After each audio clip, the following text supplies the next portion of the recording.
Perkenalkan, nama saya Novalia Rizkia Mambieu, NIM 2019 011 044 054. Di sini saya akan membawa materi tentang Pisces dan amfibi. Pisces merupakan vertebrata yang habitatnya hidup di air. Nama Pisces diambil dari kata Latin ichilles, yaitu ikan. Dan ichthologi adalah ilmu yang mempelajari tentang ikan. Saat ini ada sekitar 32.000 jenis-jenis ikan yang tersebar di seluruh dunia.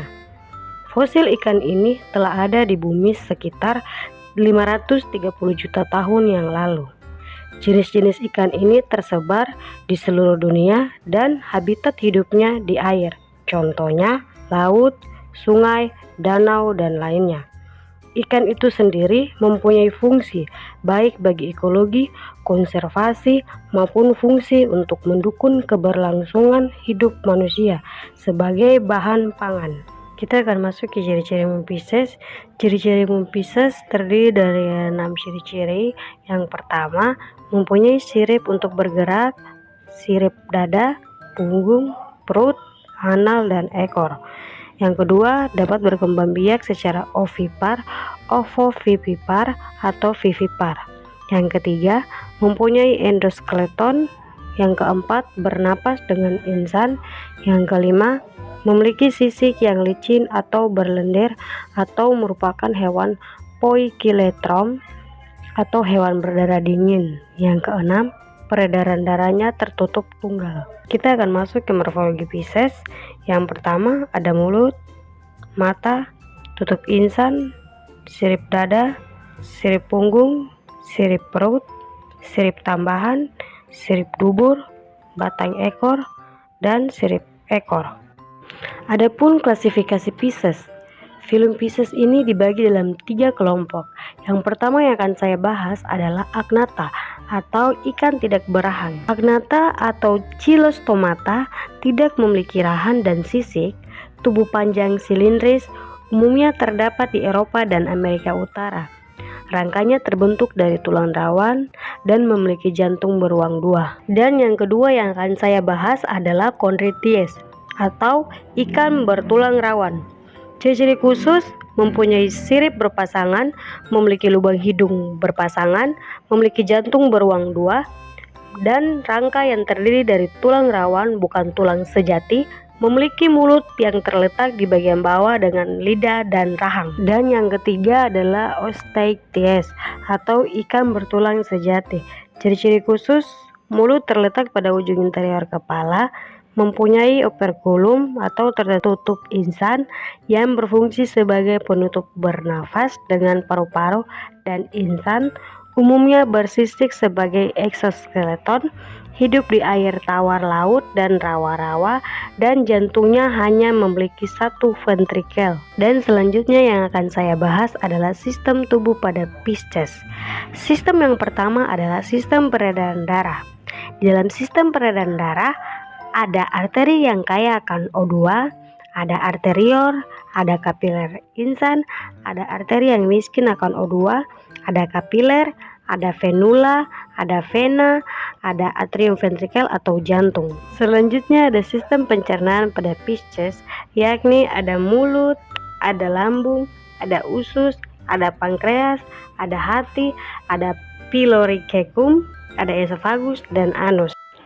Selanjutnya sistem pertulangan pada Pisces. Pertulangan pada Pisces dibagi dari 4 tipe.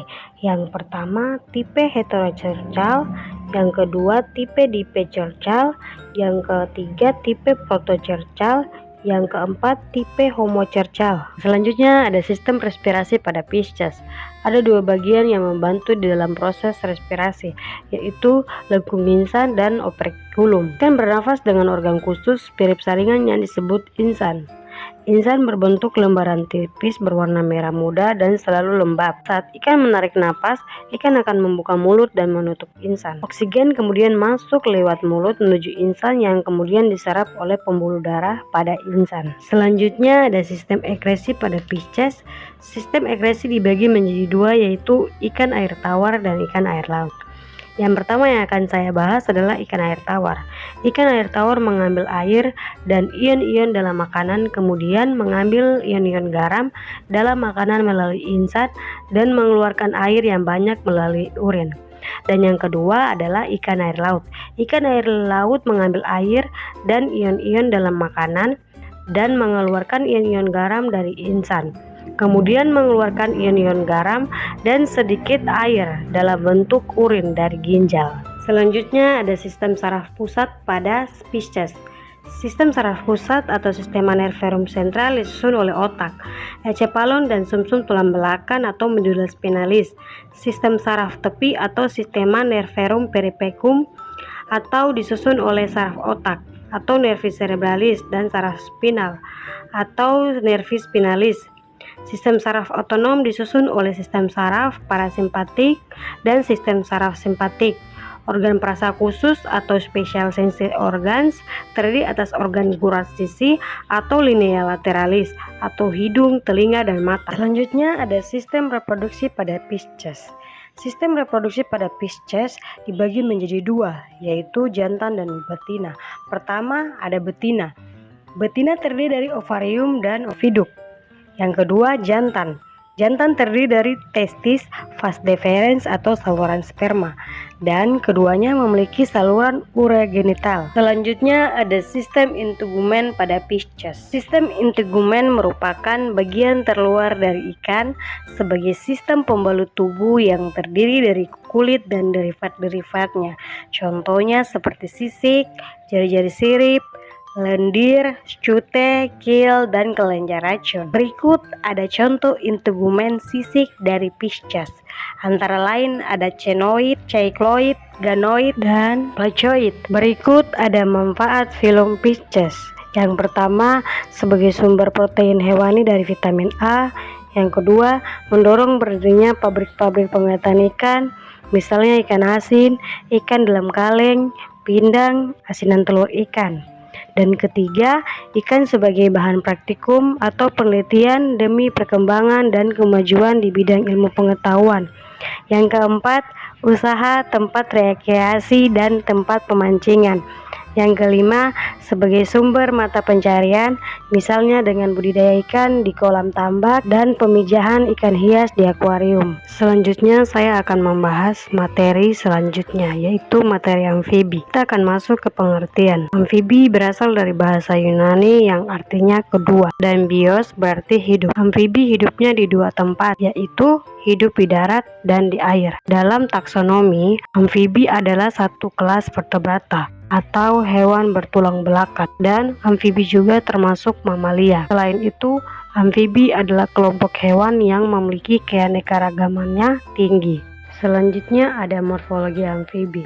Amfibi secara umum memiliki ciri-ciri seperti katak, contohnya warna kulit, dan ada tidaknya suara, dan memiliki lipatan kulit, selaput renang, dan kulit luarnya tipis, lembab, dan licin. Amfibi itu sendiri memiliki kulit berganula yang halus tanpa sisik dan dua pasang tungkai atau berkaki empat. Selanjutnya ada anatomi dari amfibi. Anatomi amfibi adalah kelas hewan yang terdiri dari katak, salamander, dan sisilia. Mereka merupakan tetrapoda, tetapi sisilia dan beberapa spesies salamander tidak memiliki ekstremitas, dan ekstremitas sangat mengecil. Selanjutnya, klasifikasi amfibi. Sistematika kelas amfibi dibagi menjadi 3 subkelas, yaitu ordo Anura atau katak, ordo Caudata atau salamander, ordo Gymnophiona atau apoda.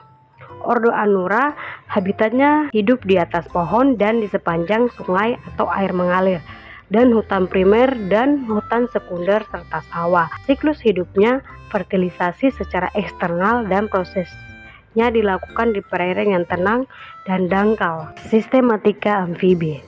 Kingdomnya Animalia, filum Chordata, kelas Anura, familinya Bufonidae, Megapridae, Ranidae, Irohilidae, Racoporidae. Selanjutnya sistem respirasi amfibi. Perkembangan paru-paru pada hewan amfibi masih dalam tahap primitif dan belum sempurna. Amfibi menggunakan kulitnya untuk bertukar gas dari air ke udara, dan jenis pernafasan ini adalah pernafasan kulit. Amfibi mengeluarkan sekresi dari kulit dan dari kelenjar yang terletak di kepala badan dan ekornya.